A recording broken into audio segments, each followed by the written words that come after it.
newly analyzed video is raising major questions tonight about a fatal federal shooting in Minneapolis involving immigration enforcement officers. Footage reviewed by CNN appears to show a critical sequence of events just seconds before 37-year-old Alex Pretti was shot and killed.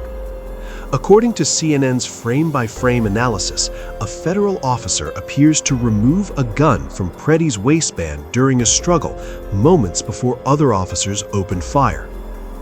Bystander video captures a chaotic scene. Multiple federal agents are seen holding Pretti down on a Minneapolis street. Officers are heard shouting, "He's got a gun," as the struggle intensifies. Just seconds later, an agent reaches into the pile of officers and retrieves a firearm. That weapon appears consistent with the handgun later photographed and released by the Department of Homeland Security.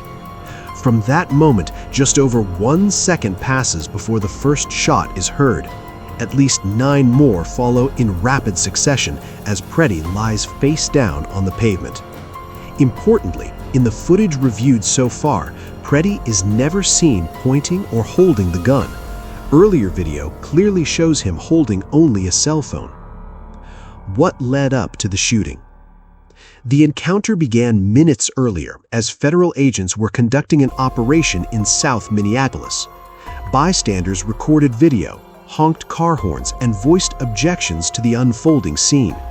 Pretti, later identified as an ICU nurse at the Minneapolis VA hospital, is seen directing traffic and recording officers. At one point, he shouts, "Do not push them into the traffic." Moments after a woman is pushed to the ground, Pretti steps forward. He is pepper sprayed, forced to his knees, and taken to the pavement as more agents converge.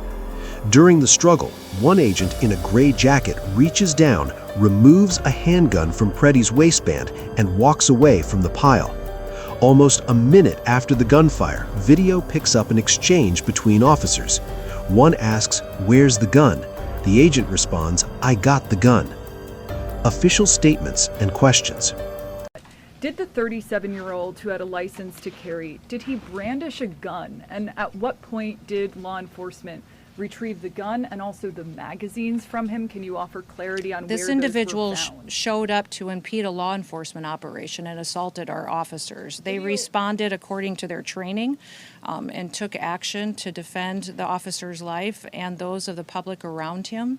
And I don't know of any peaceful protester that shows up with a gun and ammunition rather than a sign. This is a violent riot when you have someone showing up with weapons and are using them to assault law enforcement officers. Because video appears to show he's disarmed before shots are fired. So I just want clarity on that. And beyond that, I just want to follow up and ask who within the federal government is leading the criminal investigation, understanding that CBP OPR has opened up an internal investigation. And beyond that, why did federal agents tell Minneapolis Police Department to leave the scene? We're continuing to follow the exact same protocols that we always have.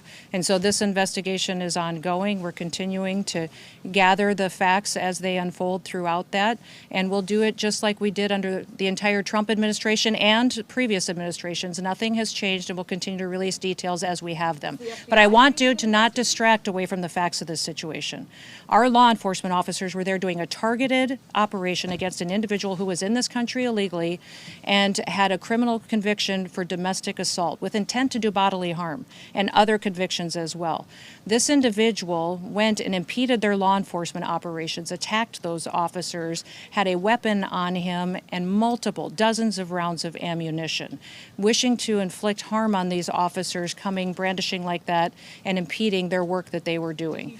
The Department of Homeland Security describes the shooting as a defensive action, saying agents believed Pretti posed a deadly threat. DHS also released photos of the recovered handgun. However, Minneapolis Police Chief Brian O'Hara said Pretti was believed to be a lawful gun owner with a valid permit to carry. Former Police Commissioner Charles Ramsey, after reviewing footage, questioned the use of deadly force, saying, quote, "He's prone on the sidewalk and they're still firing rounds into him." Ramsey has called for an independent investigation. Civil rights advocates and local officials are now urging transparency, noting that multiple videos appear to contradict early statements. With new footage still emerging, key questions remain, including who fired first, whether officers followed protocol, and why shots continued after the gun was removed. For many watching this unfold, one question stands at the center of the controversy. If the gun was already secured, why did the shooting continue?